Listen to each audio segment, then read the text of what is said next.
Thank you very much for the interview. First of all, what's your name and where do you work or what's your main job? Well, thank you very much for the interview opportunity. Me llamo Andrey Ivanov, vivo aquí en CDMX, pero porque mi español es en proceso, creo que es mejor en español. So I've been living here in Mexico for almost a year. I'm in Mexico City for about 7 months. I am the owner of Bliss Wine Imports in the United States, and I do a little bit of work with our sister company, Bliss Vinos MX, here in Mexico. Thank you very much. How do you start in this world of the wine? Very, very long ago, 22 years ago, I was in high school and I picked up my first job at, of all places, P.F. Chang's in St. Louis, Missouri. And it was my first job in the true hospitality environment. And I continued on that path all the way through college. I graduated with a triple major in business and Russian studies in 2008, which was a great time to go into sales. And because I did not want to sell motor oil or life insurance, I decided to stay within the hospitality field and discovered that there's this profession out in the world that pays you to eat, drink, travel, and then talk about it. And I don't know, I've been in it ever since. The best decision in the life. I'm not complaining. And when do you start to study for sommelier or this approach to the top level of the wines? So I started studying in 2009 officially. 2009, I passed my introductory and certified exams. In 2011, I passed my advanced exam. Actually got the top score in the country that year. And then I thought that was setting me up for becoming a master sommelier very quickly. And then very quickly learned what it takes to be a master sommelier. And so I passed in 2018, both in September and December on my 6th try. Wow. It's been a long time from one to the other. Some history, some story, about your life in wine that you want to share with us. Something funny, something really meaningful for you. Absolutely. Well, wine tends to grow in all of these terrible, ugly places that no one ever wants to go visit. So, someone has to do that tough job. One of my favorite places in the wine world to visit in general is España. Specifically, two parts of España. I loved going south in Andalusia and drinking the wines in Jerez, but also to Galicia, to the birthplace of the best Albarino in the world.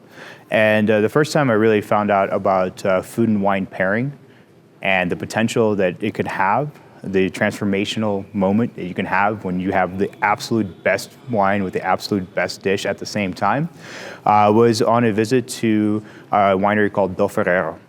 And Do Ferrero is a producer of Albarino in the Valdesalnes region of Reis Baixas. And the winemaker there is the legendary Gerardo Mendes. He makes a wine called Cepas Vellas. Cepas Vellas, as you may understand, means old vines. It's made from vines that were planted in front of his family house in 1804. Yeah, and this is in 2012. 1804 is when they think they were planted. They're probably considerably older than that. That's when his family bought the house. So we were sitting at his cousin's restaurant in San Chencho, and we are having crab that just came off of the boat. And it's been steamed, it's been broken open, and comes out, and we're like, oh, this is going to be amazing. And so Gerardo takes the 12-year-old bottle of his best wine, and to our jaw-dropping surprise, dumps it straight into the crab. This giant, huge crab that's just sitting right there, and just pours it in there. And he said, "Okay, now we drink." And he just passed around the entire thing, and that combination of all the kani miso of the crab that was inside, and the combination with Albarino was one of the first times I just truly saw what food and wine pairing could be, and how amazing it is to just not just have food and wine, but to have the combination of the two create an experience that you would have never been able to have without that. So that's one of my favorite stories. Wow, it's amazing. I don't know. I don't dare to do that, but it sounds amazing.